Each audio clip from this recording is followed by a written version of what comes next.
It is a part-time job story that I did last summer vacation. Just before last summer vacation, me and my friend Sun and Jane were looking for a part-time job on the school computer. However, there was an advertisement for a strange part-time job. The content is $100 per day. Moving luggage to a villa in a resort area, including accommodation for 3 nights and 4 days. Food and transportation are paid separately. I said, "Oh, isn't this pretty good?" And Sun said, "We're sleeping in that villa, right? I think it'll be convenient. Should I call you?" Jane also said, "Wow. It's okay to be able to get money while staying in the summer resort." We agreed, so we called without thinking too deeply. The place where the call was answered was like the management office of the villa. Somehow we were hired immediately on a single phone call without going through any interviews. Maybe you should have noticed it was suspicious at this time. On the day of the part-time job, we left early in the morning and arrived at the station near the villa, promising to meet in the morning. When we arrived at the station, there was a car waiting to greet us. Inside, there was a man in his 40s who looked good. On our way to the villa, he explained to us about various things to do. To recall roughly, the place was 2 villas a little away from the summer resort.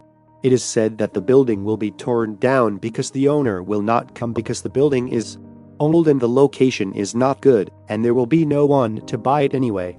It was our job to move all the things in it and help to tear down the house easily.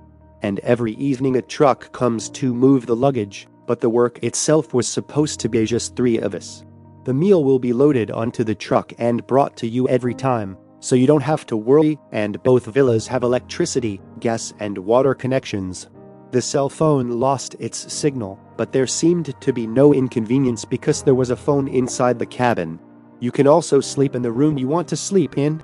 But he said, "I'll have to pull out all the luggage later anyway, so if you're going to sleep, I'd rather stay close to the entrance."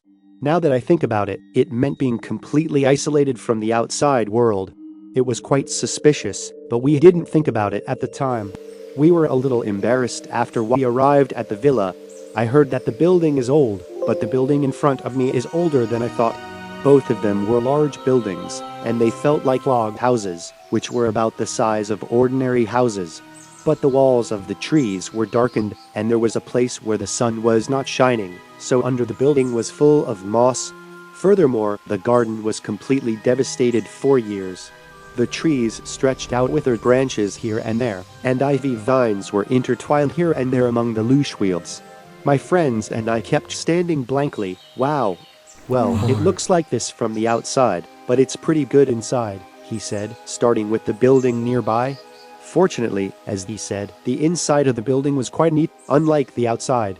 Someone was cleaning up a little first, and as I entered the front door, there were several corrugated boxes on the shelf next to me. But there was not much else to worry about, and I kept being guided, thinking that the villa was not much different from a normal house. Then I went to the other villa. As I entered the front door, I smelled a little moldy. There was also a strange gloom in the back. He explained the inside of the building without hesitation, but at the end, he said, looking inside the hall on the first floor, which he had not yet been to, "You'd better not get close over there. It's dangerous because the floor has become slippery since the ceiling was drilled. I don't have any luggage in that room, so I'm just going to tear it down. Maybe that's why the smell of mold is so bad." After a rough explanation, he handed us his business card. "Well, take good care of me," he said and went away. The first day started with the first building, which was a little organized because the work started in the afternoon. The first day's work was done by putting the luggage on the second floor of the building down to the first floor and handing it over to a different man who came by truck in the evening. We decided to sleep in the living room of the building we worked on earlier because we didn't want to sleep in a moldy house. When I took a bath after dinner, I fell asleep quickly because I was tired. The next morning, while having breakfast, Jane said something strange. "Hey, didn't you hear anything weird last night?" The hand asked, "What are you talking about?" Jane said, "Well, I woke up at night and went to the bathroom, and I heard a strange sound outside, like dragging something out. Somehow I feel bad," he replied.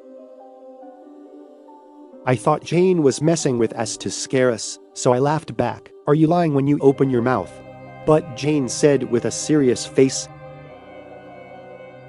I really heard it, not a joke. I was a little embarrassed by the unexpected answer. Then shall we look around for a moment before we start working?